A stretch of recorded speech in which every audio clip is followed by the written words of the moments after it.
Her true story from Michigan. They charged me rent to stay in the home I built, so I called the sheriff and changed the locks. They laughed when I packed, but they cried when they saw who owned the deed. Mom, you're lucky we're only asking $600 a month. You're not exactly Airbnb material. You should be grateful. And if you are grateful, you should help us clean the house. An old maid like you deserves it.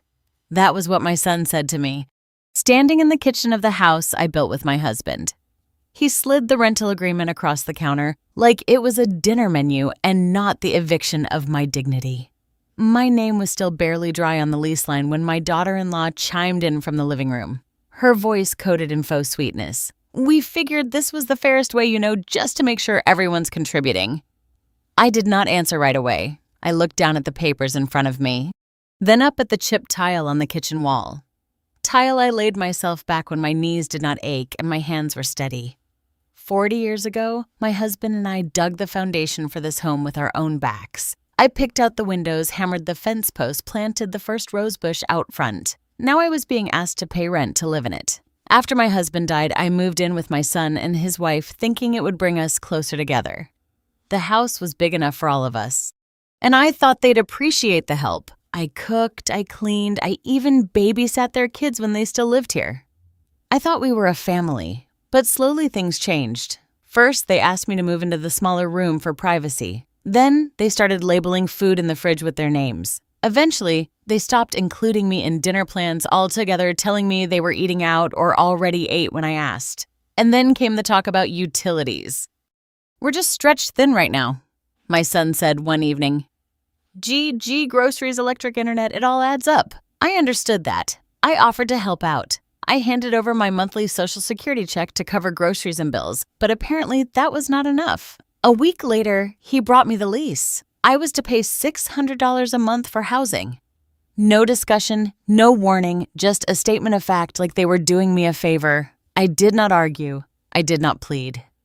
I did not ask why my own child had reduced me to a line item in their budget. I just stared at the paper, my hands resting on the kitchen counter that still had the burn mark from when I scorched the Thanksgiving gravy pot 2 decades ago.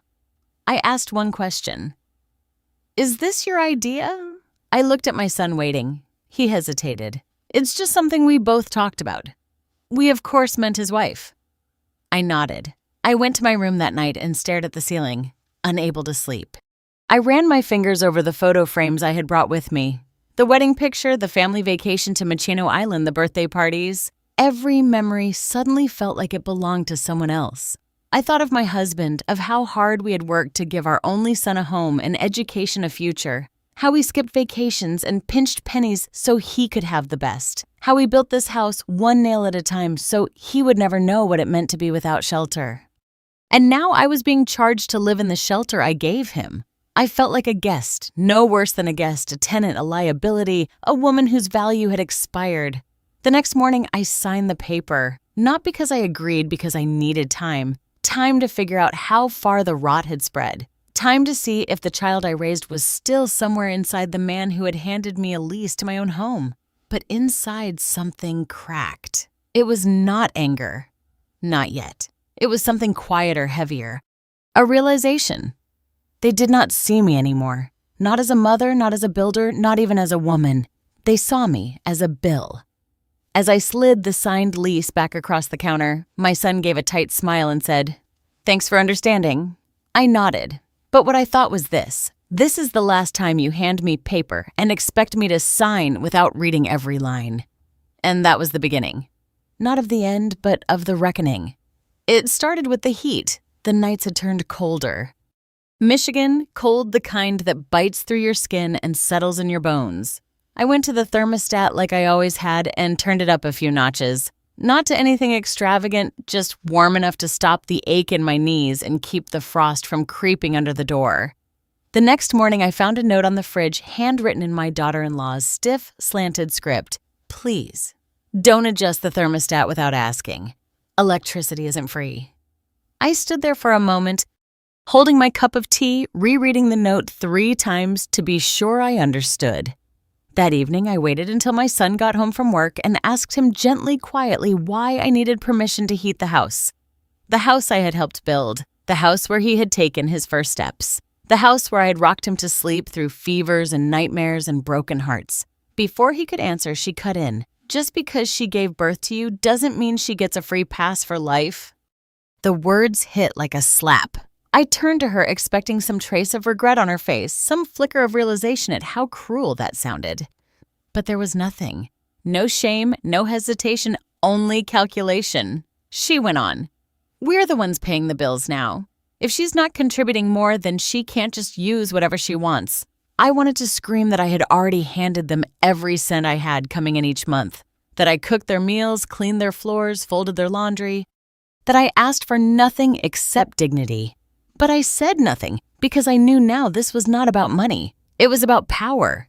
They wanted to make it clear. This was not my home anymore. I was not the head of this household. I was not even a guest. I was an occupant subject to their rules.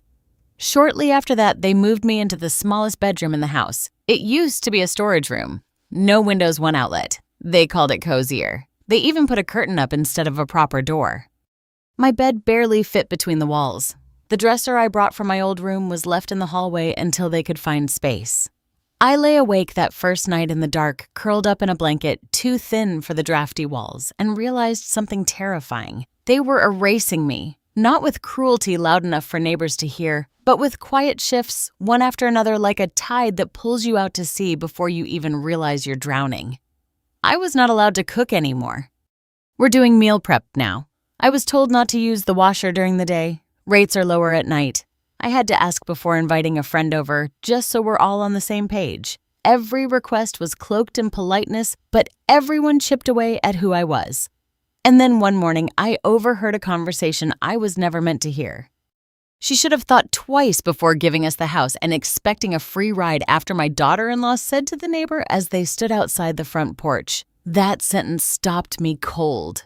Giving them the house. I had never given them anything but trust. That night after they went out to dinner, I crept into the garage where we kept all the old documents. There was a plastic tub marked house papers. I remembered putting it together myself the year after we paid off the mortgage. I opened it and started digging. Tax records, repair receipts, old utility bills, but no deed, no certificate of ownership, no will, no insurance, nothing with my name tied to the property. I opened every folder, checked every envelope. My fingers shook not from age, but from the rising panic in my chest. A deed was gone. The last proof that this house still belonged to me was missing. And that was the moment I understood. This was not just about control. They had taken something and I was going to find out exactly what. She should have thought twice before giving us the house and expecting a free ride after. That is what my daughter-in-law said to our neighbor loud enough for me to hear from the window, where I was watering the dying fern they kept forgetting to care for. Her tone was casual, even cheerful, as if she was just stating a fact. I do not know what was worse, the words themselves, or how lightly they seemed to come. The neighbor mumbled something polite in return, probably uncomfortable, but the damage had already landed. Gave them the house. The memory came rushing back in a cold wave. 2 years ago, I had fallen ill. Nothing too serious at first, but it worsened quickly. I was in and out of the hospital. Tests, bills, confusion. My son had sat beside my bed with a clipboard and a smile that in hindsight felt too rehearsed. "Mom, just sign this," he had said. "It's just temporary to give me legal authority to handle the mortgage and property stuff while you recover. You'll still be on everything. It just helps with the bank." I had signed. I had not read it closely. I had trusted him. He was my son. That document was the turning point, and I had not known it. Now I was standing in my own kitchen, my name no longer on the deed being talked about like a squatter who had overstayed her welcome. They had taken advantage of the moment when I was weakest, when I was too sick to read fine print, when I just wanted to focus on healing and not on legal jargon. I had been a fool, but I had not always been a fool. Before I was a mother, before I was a wife, I was a clerk for a family law office. I knew how paperwork worked. I knew that every transaction left a trail. And more importantly, I knew that if my name had ever been on that deed, truly on it, there would still be a record somewhere. They could not erase me completely. So I started looking. Not in the house. I already knew they had cleared that out. No, I went to the courthouse in town, a building with faded flags and tired staff who still remembered to be kind to old ladies who asked questions politely. I requested the property file. The clerk, a woman in her 40s with sensible shoes and kind eyes, pulled it up. I gave her my ID. She asked if I was a party to the property. I believe I still am, I said. And I was right. There it was, a deed from 1984 signed by me and my husband declaring joint ownership. Then, another document more recent transferring half the interest to my son and daughter-in-law marked as temporary custodianship due to medical incapacity. But one line stood out. The original deed had never been revoked.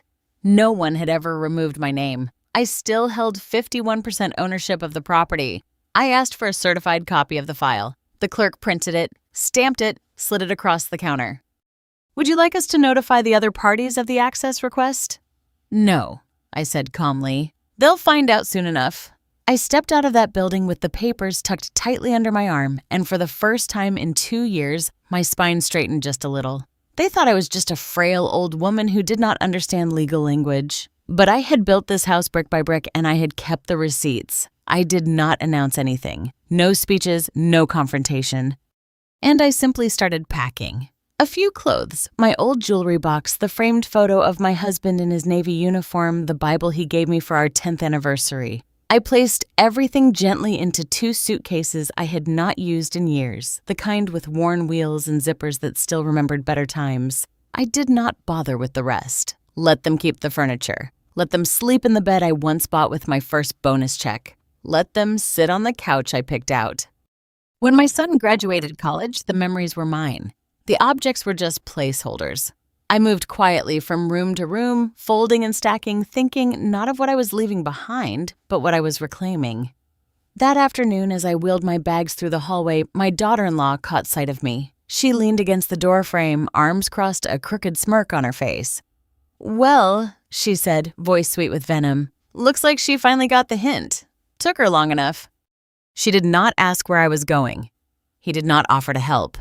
He just watched with the kind of satisfaction that comes when someone believes they have won.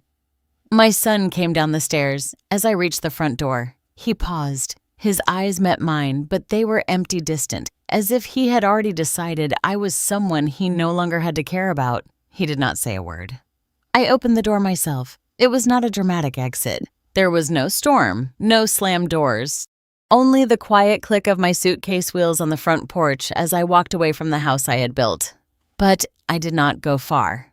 In the next town over, nestled between a hardware store and a diner that still served bottomless coffee, was a small brick building with an American flag out front, the sheriff's department. I stepped inside and gave my name. The young deputy at the desk looked surprised. "The Ruth Gardner?" "Yes," I said, "and I need to speak with the sheriff." He came out 5 minutes later. Taller than I remembered, but with the same gentle eyes and crooked smile he had as a boy when I used to babysit him. "Miss Ruth," he said, startled. "It's been years." "It has," I smiled. "You used to call me Auntie Ruth when I brought cookies to the station." He laughed, then gestured me into his office. "What can I do for you?" I sat down and laid the documents in front of him. The certified deed, the ownership transfer record, my ID. The letter from the clerk confirming my status as majority owner.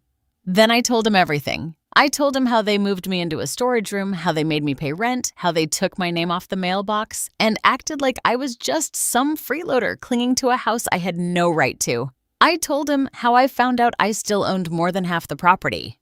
When I finished, he was quiet for a moment. Then he picked up the papers, scanned them with practiced eyes, and let out a long breath. "Well," he said slowly, "if this is all accurate, and it sure looks like it is, then what they're doing isn't just disrespectful, it's illegal." I looked at him. "So what does that mean?" He leaned back in his chair, fingers steepled. "It means if you're the lawful owner and they're refusing to leave or attempting to charge you rent, they're occupying your property without consent." In plain English, he smiled, then said the words I had been waiting to hear. "If you're still the rightful owner, they're trespassing. Cowtrero." And that was when I knew I had not just walked away from my home. I had walked toward justice. Power does not always come from raising your voice. Sometimes it comes from holding the right piece of paper. After my meeting with the sheriff, I contacted an attorney. I chose a local woman named Hannah. given a sharp, non-nonsense professional who came highly recommended by the courthouse clerk. She had a reputation for being calm in the courtroom and ruthless on paper. I met her at her office on a gray Thursday morning. Her handshake was firm, her eyes were direct. "I've reviewed the documents you sent," she said, flipping through the certified copies I had brought from the clerk's office. "You have every right to pursue full control of the property. The current occupants are not just overstepping, they're legally vulnerable." I nodded, feeling the weight of every insult. Every silent humiliation settled just a little lighter on my shoulders. "Well, begin with a petition for reinstatement of property rights," she continued. "It's clean, efficient, and it won't require court appearances unless they contest it." "I don't want them to know it's me," I said. She raised an eye. "I want it handled through the trust," I added, sliding a sealed envelope across the table. "It's an old trust my husband and I set up years ago for property taxes and future estate planning. The name on it is neutral. They won't recognize it." Hannah smiled. "Smart. I signed the papers that afternoon. Petition for repossession, affidavit of prior ownership, declaration of current occupancy, dispute." She notarized each one, placed them into a manila folder, and said, "This will be submitted first thing in the morning." The next day, the sheriff's office processed the request for a residency check citing property ownership conflict. The wheels of justice began to turn. A week later, the district court approved the initial petition and issued a formal notice of disputed ownership to the occupants, my son and daughter-in-law. The document stated that unless they could provide evidence disproving my retained interest, they were required to vacate the premises or face formal eviction proceedings. They still had no idea who was behind it. To them, it must have looked like some kind of clerical error or legal technicality, but I knew better. This was not revenge. This was restoration.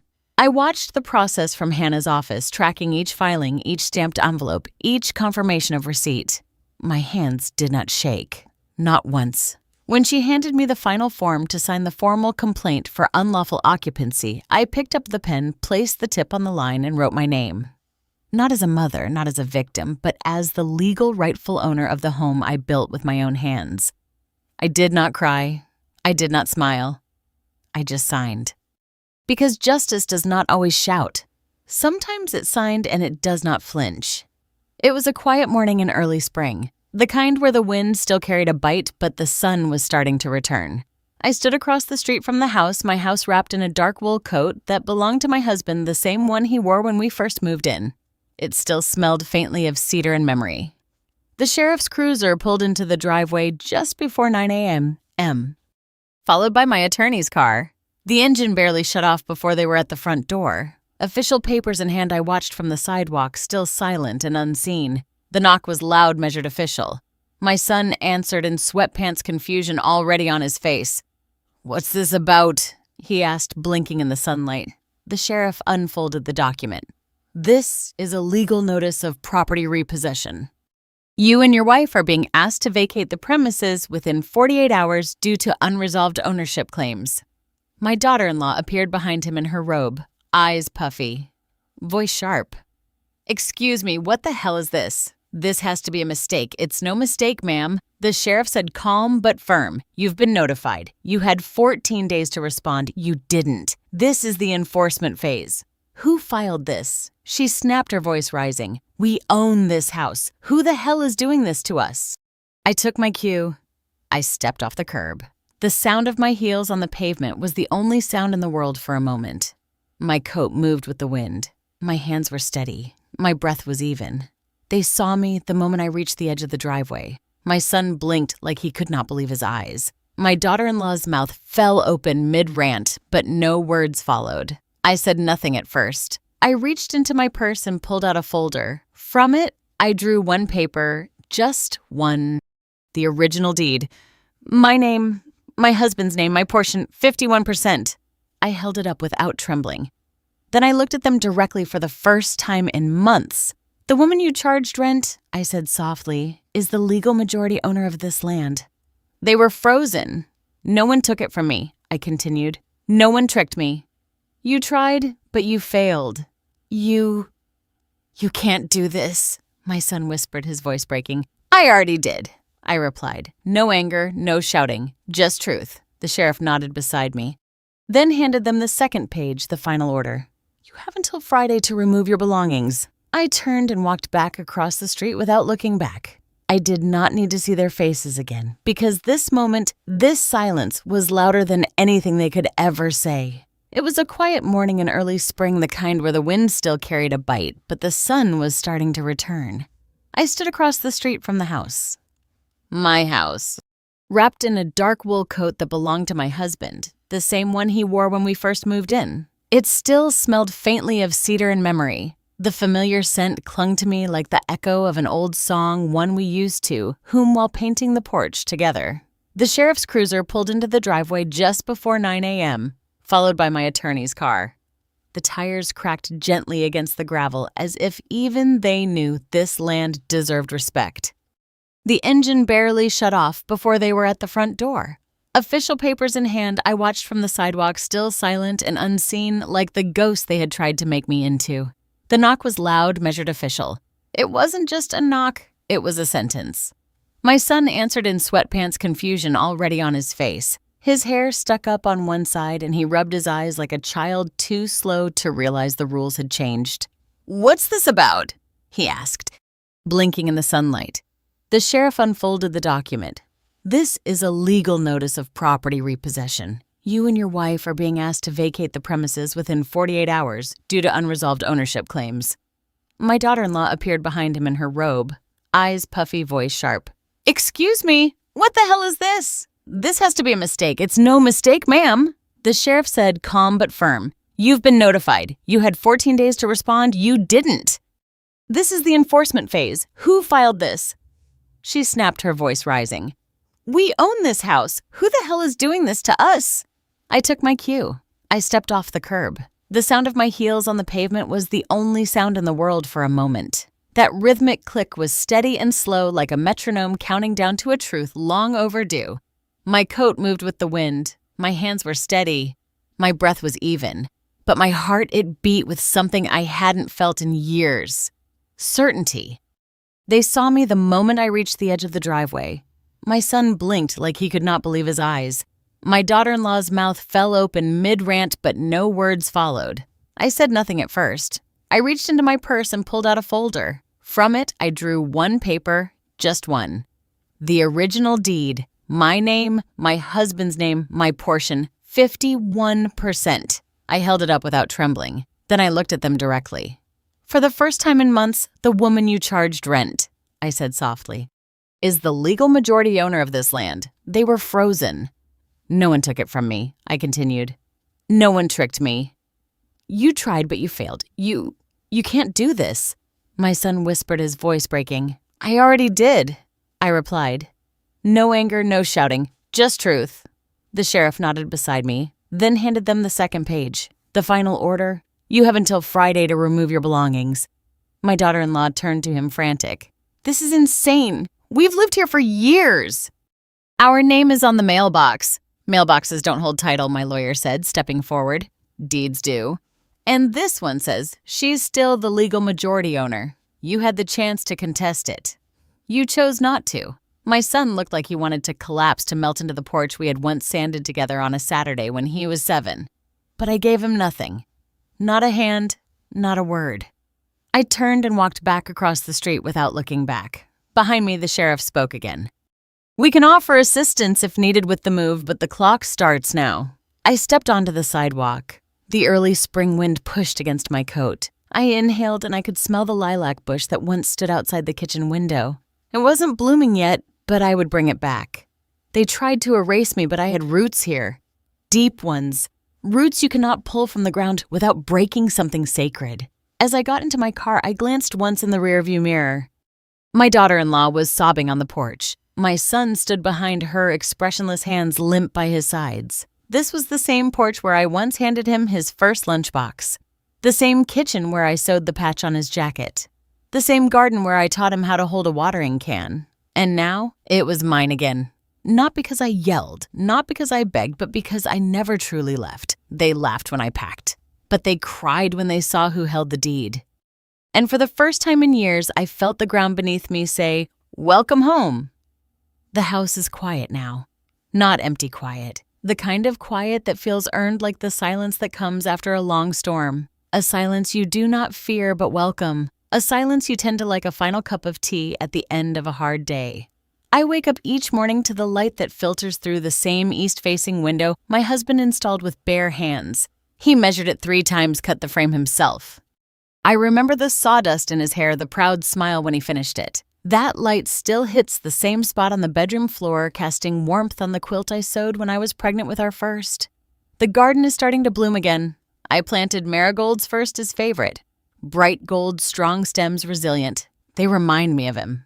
The roses will come in July, and with them, the hummingbirds. I placed a feeder by the porch just like we used to do. It took them 3 days to return, as if they had waited for me. The kitchen has its rhythm again. I keep the tea kettle polished, the counter clean, and the photo of him smiling in the backyard. Paint on his shirt, framed by the windowsill. It watches over me while I cook. Sometimes I speak to it, not always with words, but with glances, with pauses, with the way I rinse the tomatoes before slicing them. He loved the smell of fresh herbs. I do not invite people over. I do not need to. I do not brag to the neighbors. They do not know what happened, and I have no need to tell them. Not because I am hiding, but because what I did was not for spectacle. It was for me. Because this was never about proving anything. Not to them, not even to my son. It was about remembering who I was before they tried to make me forget. Before they reduced me to a rent check. Before they made me feel like a guest in my own legacy. Every brick of this home remembers me. Every floorboard knows my footsteps. Every nail was held in place by the calloused hands of a woman who built more than just a shelter. I built a life here, a family, a foundation. I did not reclaim this house for comfort or power or vengeance. I reclaimed it because it was always mine. Because when they laughed as I packed, they thought I was walking away. But I never left. Not really. They tried to erase me, but I had already written myself into every corner of this place, into the garden, the walls, the warmth. My story is carved into the grain of the wooden beams, whispered through the cracks in the floorboards, tucked inside the seams of every curtain. I do not need them to thank me. I do not need them to change. I only needed them to know one thing. I was never weak and I was never leaving. I just needed the right moment to come home. Now I take my time. I journal in the mornings. Nothing grand, just reflections. Lists of what I see outside the window. Notes to myself. Letters I will never send. Some to my husband, some to the girl I used to be. I sit on the porch in the afternoons, sipping tea, watching birds, letting the sun warm my knees. Sometimes a neighbor waves, I nod, we exchange smiles. They think I am just a quiet old woman who loves her flowers. And they are right. They do not need to know the rest. At night, I read. I fall asleep with a lamp on. I let the heater run without asking anyone's permission. And in the dark, I feel not fear, but fullness. Because justice does not always arrive in a roar. Sometimes it returns in whispers, in locked doors, in fresh blossoms, in peace, and in the quiet satisfaction of knowing I am home. Not because I demanded it, but because I never stopped deserving it. The first time I met Arthur, I was not looking for anyone. I was at the community center for a pottery class, something I had always wanted to try but never had the time for. My hands were stiff that morning and the clay felt too cold, too wet, too unfamiliar. I was ready to leave halfway through when he sat down beside me and said, "Most people quit before the second lump." I turned to him, eyebrows raised. "That's the secret," he said with a crooked smile. "The first lump's always ugly. It's the second one that teaches you patience." Arthur was in his early 80s, tall and wiry with silver hair that curled over his ears and glasses always sliding down his nose. His hands were stronger than mine, though marked with old scars used to build boats, he told me. Not for a company, just for joy. Said the water always made him feel honest. We talked over lopsided bowls and awkward lumps of clay. He made me laugh without trying. He never complimented my looks. He complimented my observations, my way of seeing. My spine made of braided rope, as he once put it. I hadn't felt seen like that in decades. He never asked about my past. He waited until I told him. And when I did about the house, the rent, the papers, the sheriff, the silence, he didn't flinch, just nodded his hands resting calmly on his apron. "They underestimated you," he said, and you still chose quiet over cruelty? That takes a kind of strength most folks don't understand. Arthur wasn't flashy. He brought me jam he made himself. He wore the same brown corduroy jacket even when it got warm. He liked crossword puzzles and pen and soup without salt. But he looked at me like I mattered, like my silence was full, not empty. Our friendship grew in rhythms. Tuesdays at pottery, Fridays at the farmer's market, Sundays in the garden. He helped me repair the birdhouse. My husband once nailed to the maple tree. He sat with me on the porch during storms. He listened to the same stories more than once and never interrupted. One evening, as the sun sank low and the sky turned the color of ripe peaches, he reached for my hand. No big speech, no fanfare, just warmth, and something in me, something buried under years of being overlooked, opened. We didn't talk about marriage. We didn't need to. We talked about tomatoes and Novel's boch and blueberry pie. He showed me how to use a chisel. I showed him how to preserve herbs in oil. We built a bench together for the garden, carving our initials underneath like teenagers with secrets. He kissed my forehead every time he left, called me darling without making it sound like pity. He never asked to move in, but he brought over his favorite mug and it stayed on my shelf like it belonged. Some evenings we danced slowly in the living room. No music, just the ticking of the old wall clock and the soft sound of two people choosing peace. My neighbors began to notice. One of them asked if he was my boyfriend. I laughed. I told her he's my beginning again because that's what Arthur was. Not a replacement, not a rescue, a beginning, a reminder that it is never too late to be chosen with care. That even after the world bruises you, love can find you. Not because you need saving, but because you finally stopped hiding. Now when I wake in the morning, there are 2 chairs at the table, 2 mugs, 2 toothbrushes in the bathroom. We keep separate beds but fall asleep in the same room, reading quietly until one of us forgets the page. He calls me his wildflower and I call him mine. So no, the story didn't end with the locks changing and the deed returned. It grew, it softened. He bloomed again. Because sometimes justice is followed by joy. And sometimes when the world thinks you're finished, you meet someone who sees you not as broken or bitter, but as a woman still blooming, a woman still brave enough to love. Thank you for staying with me until the very last word. If this story stirred something in your heart, whether it was anger, recognition, or a quiet sense of justice, then you understand what many choose to ignore. That strength does not always raise its voice. Sometimes it signs a deed. Sometimes it closes a door without slamming it, and sometimes it sits quietly on a porch. It reclaimed sipping tea in the morning light, knowing it needs no applause. This was never just a story about a house. It was about dignity, about memory, about roots and rights and the soft power of endurance, about not asking for power, but reclaiming what was never truly lost. It was about standing up not with fists, but with facts, with paper, with patience, and with pride. It was about every woman who has ever been told she was a burden. Every grandmother made to feel like she was lucky to be allowed to stay. Every matriarch asked to shrink herself in the very place she once built from nothing. If you saw yourself in my story or saw someone you love, know this. You are not invisible. You are not small. You are not forgotten. You are the reason I tell these stories, because someone has to remember. Someone has to speak, and someone has to remind the world that there is no expiration date on justice. If you believe the quietest women often carry the loudest truths, this isn't a channel about pity. It's a place for clarity, for closure, for courage. Here we tell the stories no one else will. The ones whispered behind closed doors, the ones dismissed at family dinners, the ones that echo through the decades waiting for someone to finally listen. We don't chase revenge. We don't scream. We remember. We reveal. We remind. And when a grandma speaks, the world listens. So if you want more stories like this, stories of resilience, of quiet justice, of real women with real voices, then click subscribe. Join a growing family that believes in truth without theatrics and justice, without judgment, and in strength that doesn't need permission to stand tall. Subscribe to, because some stories need to be heard, and some truths once spoken can never be silenced again.